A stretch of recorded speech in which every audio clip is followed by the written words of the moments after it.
ಮಕ್ಕಳೇ ನಿಮ್ಗೆ ಎಷ್ಟು ಹೇಳಿದ್ರು ಅಷ್ಟೇ, ನೀವು ಇಲ್ಲ ಜನದಲ್ಲಿ ಬದಲಾಗಲ್ಲ. ನಿಮ್ಗೆ ಎಷ್ಟು ಹೇಳಿದ್ರು ನೀವೇನು ಚೇಂಜ್ ಆಗೋಲ್ಲ. ಬ್ರಹ್ಮ ಬಂದರೂ ನಿಮ್ಮನ್ನು ಚೇಂಜ್ ಮಾಡ್ಲಿಕ್ಕಾಗಲ್ಲ. ನಾನು ಬರೆದು ಕೊಡ್ತೀನಿ, ಹೇಳ್ತಾರೆ ನೀನು ಈ ವರ್ಷ ಪಾಸೇ ಆಗೋಲ್ಲ ಎಕ್ಸಾಮ್ದಲ್ಲಿ. ಸೊ ನಿಮ್ಗೆ ಪಾಠ ಹೇಳ್ತಾ ಇದ್ದೀನಲ್ಲ, ನನಗೆ ಬುದ್ಧಿ ಇಲ್ಲ. ನಿಮ್ಮಂಥ ವರ್ಸ್ಟ್ ಬ್ಯಾಚೇ ನಾನು ನೋಡಿಲ್ಲ, ನಿಮ್ಮಂಥ ಸ್ಟೂಡೆಂಟ್ಸೇ ನನ್ನ ಲೈಫಲ್ಲಿ ನಾನು ನೋಡಿಲ್ಲ. ಈ ರೀತಿ ಮಾತುಗಳನ್ನ ನಾವು ಸಾಮಾನ್ಯವಾಗಿ ಕ್ಲಾಸ್ಗಳಲ್ಲಿ ವಿದ್ಯಾರ್ಥಿಗಳಿಗೆ ಹೇಳ್ತಾನೆ ಇರ್ತೀವಿ. ಆಲ್ಮೋಸ್ಟ್ ಎಲ್ಲ ಟೀಚರ್ಸು ಈ ಮಾತುಗಳನ್ನ ಹೇಳ್ತಾನೆ ಇರ್ತಾರೆ. ಆದ್ರೆ ನಾವು ಈ ರೀತಿ ಮಾತಾಡೋದು ನಿಜವಾಗ್ಲೂ ಅದೇನು ಹಾರ್ಟಿಂದ ಬಂದರೆ, ಮನಸ್ಸಿಂದ ಬಂದಿರೋ ಮಾತಾಗಿರಲ್ಲ.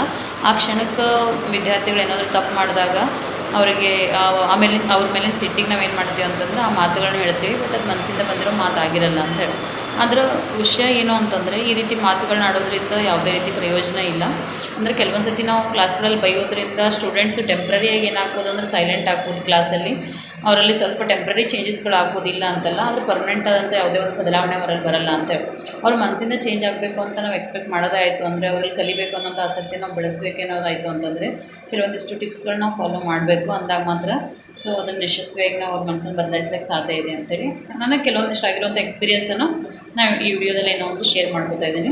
ಮೊದಲೇದೇನು ಅಂತಂದರೆ, ನಾವು ಕಲಿಸ್ತಾ ಇರ್ತಕ್ಕಂಥ ವಿದ್ಯಾರ್ಥಿಗಳನ್ನ ನಾವೇನು ಮಾಡಬೇಕು ಅಂತಂದರೆ, ಅಟ್ಲೀಸ್ಟ್ ನಮ್ಮ ಮಕ್ಕಳಷ್ಟಾದ್ರೂ ಅವ್ರನ್ನ ಏನು ಮಾಡಬೇಕು ನಾವು ಅಂದರೆ ಪ್ರೀತಿಸಬೇಕು ಅಂತೇಳಿ.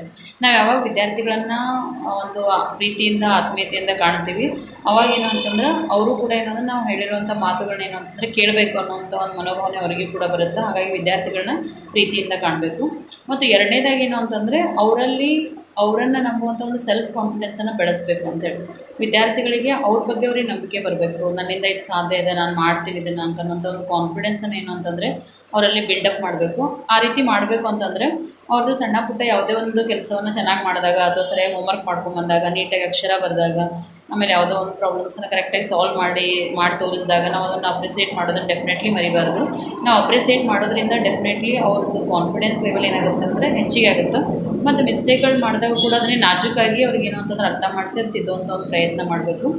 ಜೊತೆಗೇನು ಅಂದರೆ ಅವ್ರನ್ನ ಒಂದು ಸಕಾರಾತ್ಮಕ ಮನೋಭಾವನೆಯನ್ನು ತುಂಬಬೇಕು. ಅವರಲ್ಲಿ ನಿಮ್ಮಿಂದ ಇದು ಸಾಧ್ಯ ಇದೆ, ನೀವು ಮಾಡೇ ಮಾಡ್ತೀಯ ಇದನ್ನು, ಸೊ ನಿನ್ನೆಲ್ಲ ಕೆಪಾಸಿಟಿ ಇದೆ, ನಿನ್ನಿಂದ ಅದು ಏನಾದರೂ ಪಾಸಿಬಲ್ ಅದ ಅಂತನ್ನೋಂಥ ಒಂದು ಸಕಾರಾತ್ಮಕ ಮನೋಭಾವನೆಯನ್ನು ತುಂಬಿದಾಗ ಆ ವಿದ್ಯಾರ್ಥಿಗೂ ಕೂಡ ಏನು ಅಂತಂದ್ರೆ ಇಷ್ಟೆಲ್ಲ ಹೇಳತ್ತರ ಅಂತಂದ್ಮೇಲೆ ಡೆಫಿನೆಟ್ಲಿ ನನ್ನಿಂದ ಸಾಧ್ಯ ಅದ ಅನ್ನೋ ಮನೋಭಾವನೆಯಿಂದ ಏನು ಅಂದರೆ, ಸಕಾರಾತ್ಮಕ ಮನೋಭಾವನೆಯಿಂದ ಏನು ಅಂದರೆ ಆ ಕೆಲಸ ಮಾಡಿದಾಗ ಡೆಫಿನೆಟ್ಲಿ ಅವ್ರು ಏನು ಅಂತಂದ್ರೆ ಅದರೊಳಗೆ ಯಶಸ್ವಿ ಆಗುವಂಥ ಸಾಧ್ಯತೆ ಇರ್ತದೆ. ಹಾಗಾಗಿ ಏನು ಅಂತಂದ್ರೆ ಆದಷ್ಟು ಈ ನಕಾರಾತ್ಮಕ ಶಬ್ದಗಳನ್ನ ಬಳಸೋದನ್ನು ಬಿಟ್ಟು ಆದಷ್ಟು ಪಾಸಿಟಿವ್ ವರ್ಡ್ಸನ್ನು ಬಳಸಿ ಪಾಸಿಟಿವ್ ರಿಸಲ್ಟನ್ನು ಪಡಲಿಕ್ಕೆ ಸಾಧ್ಯ ಅದ ಅಂತೇಳಿ ನಾನು ಹೇಳೋಕ್ಕೆ ಇಷ್ಟಪಡ್ತೀನಿ. Thank you so much.